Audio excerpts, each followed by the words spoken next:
behind Tim Wellens. So some good form there for the man of Lotto Destiny. Made the trip to Canada, part of the winning team, of course, around Arnaud Delis. And like you said, well, any of these 7 riders can actually win the bike race, but who would be the fastest when we have a sprint of 7? In this one, it's what you got left in the legs. It's, you know, I would say the fastest man in here is Mathieu van der Poel, you know, hands down. But, you know, he's like, oh no. Frank. Oh, this is sad. I was just thinking, going into that roundabout, they just have to kind of make sure that they don't take any risks. But I don't know what happened there.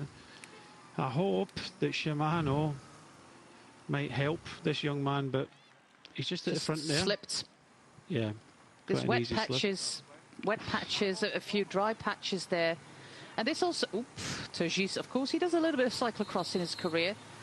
But yeah, this is, you can see it, some parts of the road are still wet, some parts are dry.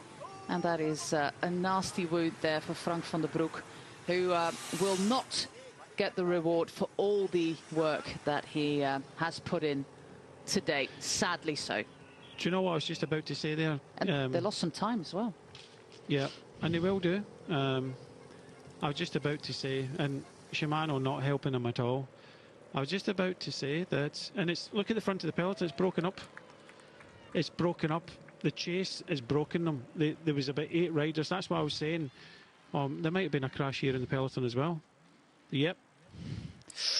Same place. Maybe a little bit of like an oil spill there on the roundabout, getting extra slippery now that it's been both wet. So we've got 3 riders left there with Alexandre de Lettre. And the chase is disturbed, and at the front they're down to 6 riders as well. And they also had to break, all 6 of them, because Frank van der Broek was the first one in the group. It's not often you see that one rider from 7 hit that patch. One rider in the peloton hit that patch. One rider. The chances, it must have been just a small spot, and that was it. I feel gutted for him now. I was just about to say... I did too. That, you know, even if he just finishes in the top 7, yeah, that's a good ride. Breakthrough performance.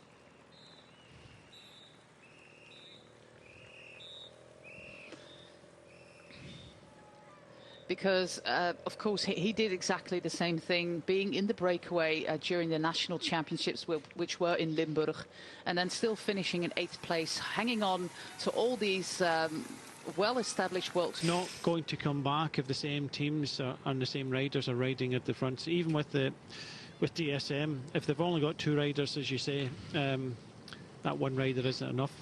There'll be a few teams kicking themselves at the end of the day. But going back to the young man Van der Broek, I was thinking about the kind of run-in. You're in a big race like this. You're with, you know, maybe one of your heroes in Mathieu van der Poel, world champion. He's not going to hold back. For him to ride all the way to the finish, and even if he finishes 7th, that's brilliant in this company.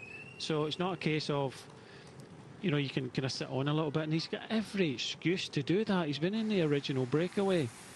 I'm just so gutted for him. That this was going to be a top 7 performance from him. Brilliant rides.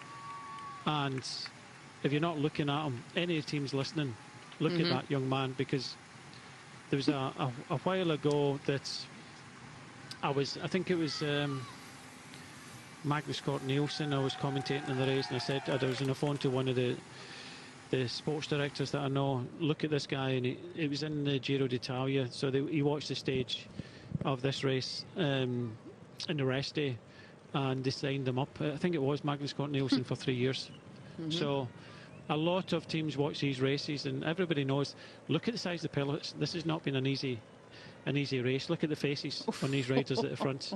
Yeah, that young man has been up the road all day, and he's just crashed out the race and won't get that result. But luckily, we've got the footage to show that, you know, he's good enough. He's the real deal.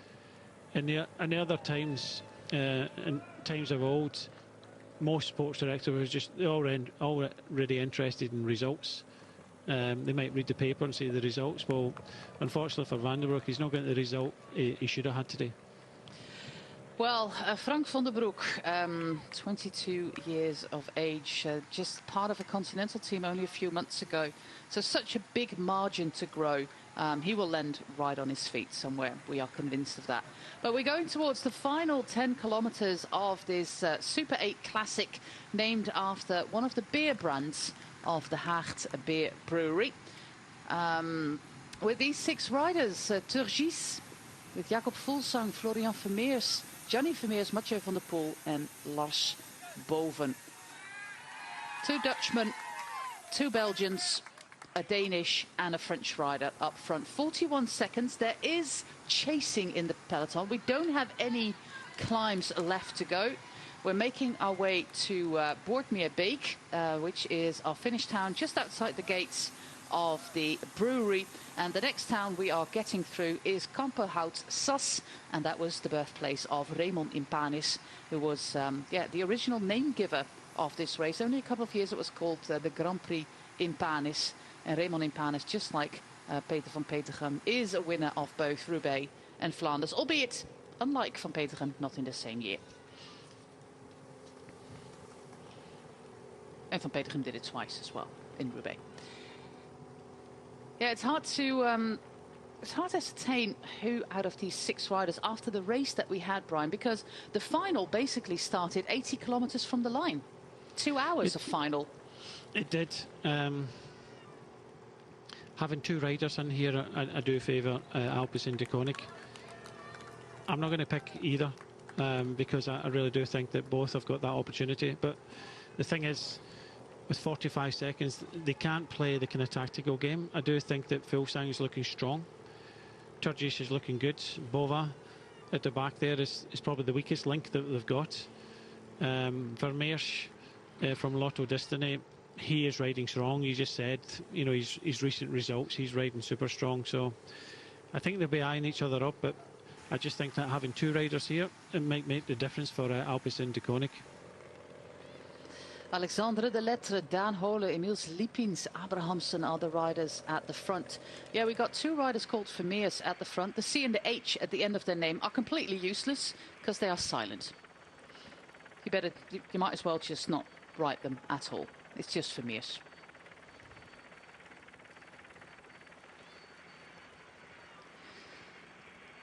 De Lettre, yeah, Cofidis, who is he working for? Is Coquard still in this group? Have you seen him? I think he has to. He had a mechanical and, you know, tried to go on the attack. There's the team in white that I've... there he is on the wheel of Christophe. Yeah, he had a problem, and now the problem's okay. But not okay for Mathieu van der Poel. Yeah, Boven is not going to contribute anything to this group anymore. But 30 seconds, these are completely dead. 30 seconds, Brian. I think the peloton is coming back.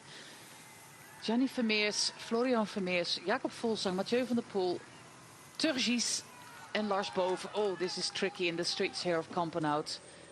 There we are, Alexandre de Lettre. What a job by him today. Same can be said of Jonas Abrahamsen. They've got their sprinters, both Coquard and Alexander Christophe, still in this group.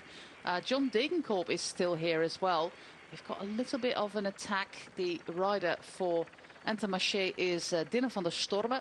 He's a rider of their talent team, Circus Rius. Fantastic ride there by Dylan van der Storme today, riding with the big boys. 27 seconds, 6 kilometers to go. That flat finale might just be the nail in their coffin. Oof. Yeah, lovely. I was just about to say, Brian, there's an awful lot of cars still behind these 6 riders, but it would have been better that on the main road that we just were, that they would have overtaken the group right there. I think the judges, the commissaires, left it indeed a little bit late. Probably in that scenario, the commissaire should have popped in front, put a motorbike commissaire in there and left Shimano, because the last thing you want is somebody having a bit of a problem and no service car, but they've got a service bike there, so like you said, just use the wider roads and leave the commissaire bike and the neutral service bikes. I think we'll have to hand out this never mind the result of Alexander Kristoff today, but a big MVP award there for Jonas Abrahamsen. Uno-X, only 2 riders in this group, but Jonas Abrahamsen did an awful lot of work right there. Well, look at Victor Campenaerts is sitting third wheel, which means that they've got it back down.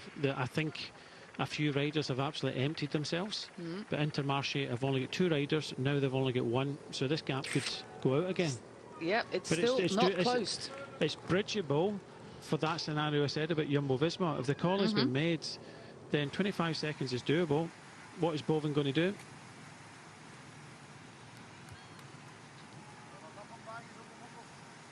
The final 5 kilometers of a very active Super 8 Classic, 203.6 kilometers with a lot of climbs, and in that hilly zone we ended up with this breakaway of 7 riders. Sadly, young Frank van der Broek of DSM literally crashed out, and we're left with Lars Boven in the yellow of Jumbo-Visma, the world champion and his teammate Gianni Vermeers, Jacob Fuglsang, Anthony Turgis and Florian Vermeers in the peloton.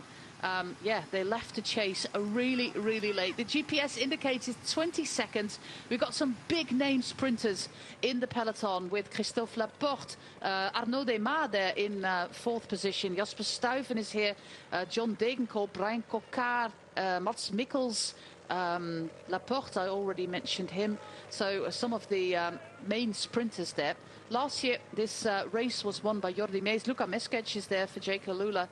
Last year, this race was won by Jordi Meijers. Alexander Kristoff was right in the action, but there was a big crash at 2 kilometers from the line, taking out Alexander Kristoff. So that may be time for revanche there for the Stavanger Stallion, as my colleague as Escape likes to call him.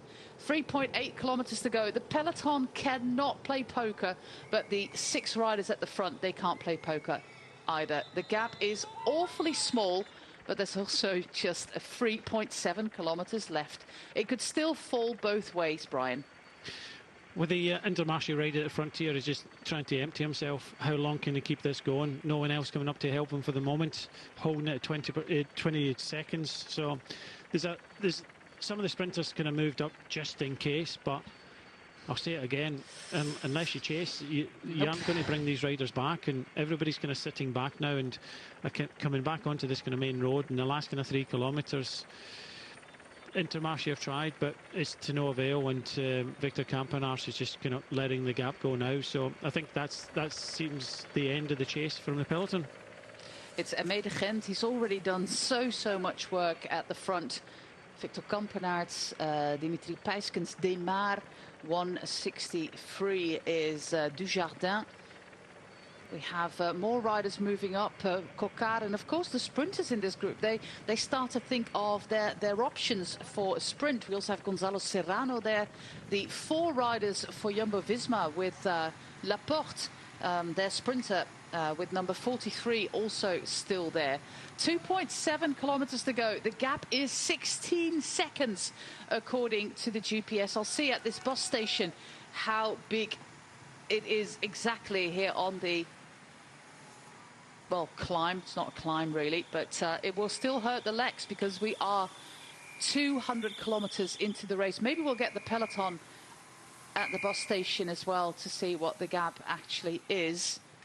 But these roads are slippery. Boven is still riding here. They're just going on to this kind of fly over, turning right here. Yeah. So the gap has come down. You can see all the Lotto Destiny just trying to kind of block things off a little bit. There's Yves Lampaert just going round here at the front, just slowing up ever so slightly and giving them that little bit of if it's only 15 seconds, it's Lampaert is just chasing these guys down, but this technical run in, very difficult to bring them back.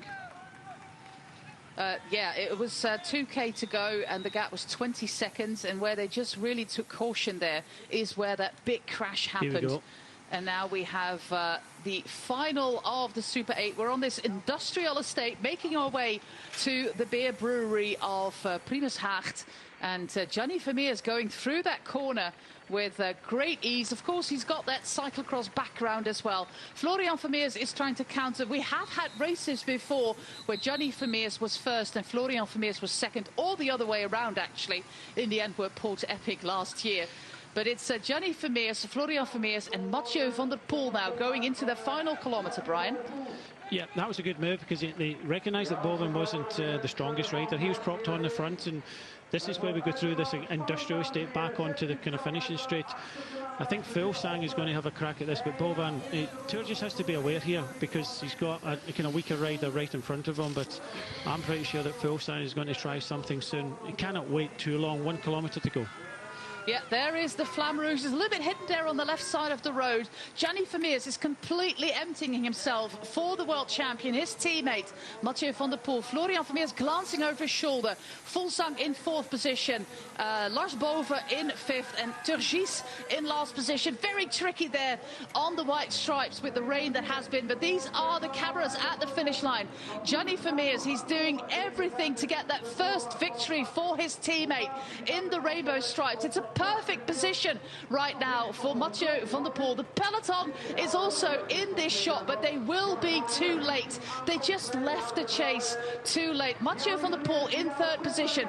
When is he going to launch that sprint? We still have Lars Boven there in the yellow. Fuglsang for Israel Premier Tech and Turgis. And there is that first sprint by Florian Vermeers. And it has to be Mathieu van der Poel who has to go past Florian Vermeers on his way to his first victory in the rainbow stripes. And of course everybody loves this.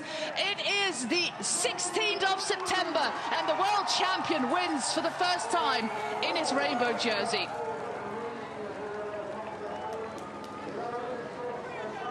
Well done, Gianni Vermeers. That was good work. And then it's Alexander Kristoff winning the sprint of the peloton ahead of Luka Meskec and Florian Sénéchal. But yeah, there's probably going to be some evaluation there for the Intermarché team, That's mostly. Very polite. That's very polite. I think knocking our heads together with some of them, but he gets his win. Mears went about 300 metres out, and already gaps. Fuglsang just couldn't go. Turgis did a good job here. He was nowhere and manages to come up, I think, into 2nd place. But that was a long sprint.